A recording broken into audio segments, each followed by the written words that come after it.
Hey, what's going on, guys? My name is Dr. Boyce Watkins from the Black Business School.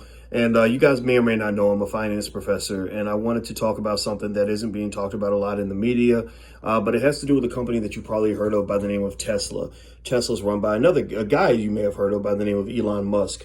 Elon Musk, I think that he's a great visionary. I think he's a smart guy. I think he's done a great job running the company. He's a little crazy. He gets in a little trouble, but the good outweighs the bad. And I believe he's kind of the Michael Jordan of Tesla. You know, he's the driving force behind Tesla's growth, Tesla's power. His name as a brand is bigger or as big as the brand of the company itself. Now, one of the things I thought about is, and this is something that people don't talk about much, is this hidden risk with Tesla. What happens if Elon Musk dies?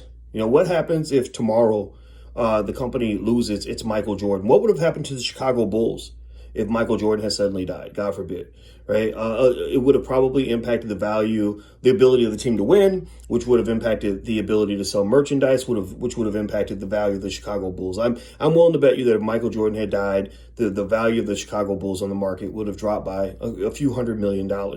Now, why do I bring that up? Well, because there are studies that show that markets tend to react strongly when a CEO dies from a company. Sometimes they react negatively, sometimes they react positively. It has to do with whether or not they think, you know, getting a new CEO is good for the company. Sometimes you're getting rid of bad leadership and you're going through a nice succession plan. You're laying things out, you know, it depends on how well your succession plan's, you know, organized, right? How impressed the market is, right? So all these things can affect whether or not the reaction is negative or positive, but there's almost always a reaction.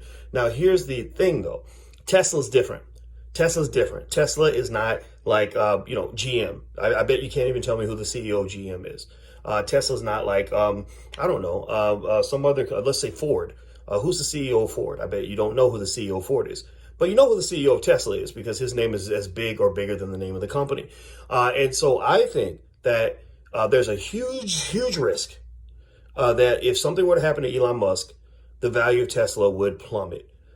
Because I think that he's the driving force behind their vision. He's the guy that's making things happen. He's the guy that's pushing the envelope. I don't think replacing him with a great CEO or having a beautiful succession plan would make up for the enormous disruption to the stock value that would probably occur if the greatest visionary of that company, one of the greatest visionaries of the 21st century, were to die. So this is the thought that I wanted to share with you for those of you, for my investors out there. Just beware of that hidden risk in Tesla stock that the market doesn't talk about. When you hear about everybody talking about Tesla being a high flyer, I'm a share owner in Tesla, but this actually caused me to slow down a little bit in terms of really considering that risk factor. Like, what if Elon Musk wasn't here with us tomorrow? How would that affect the price? I don't think it would affect it positively. I think it would affect it negatively. That's my 2 cents. All right, guys, so I'm about to go. If you want to learn to buy your first share of stock, you haven't learned yet, you can learn for free. I have a free training. It's really good. You can get started with $5 in 5 minutes. Just go to firstshareofstock.com. That's firstshareofstock.com. I'm Dr. Boyce Watkins. Have a great day, and I will see you soon. Happy investing. Talk to you later. Bye-bye.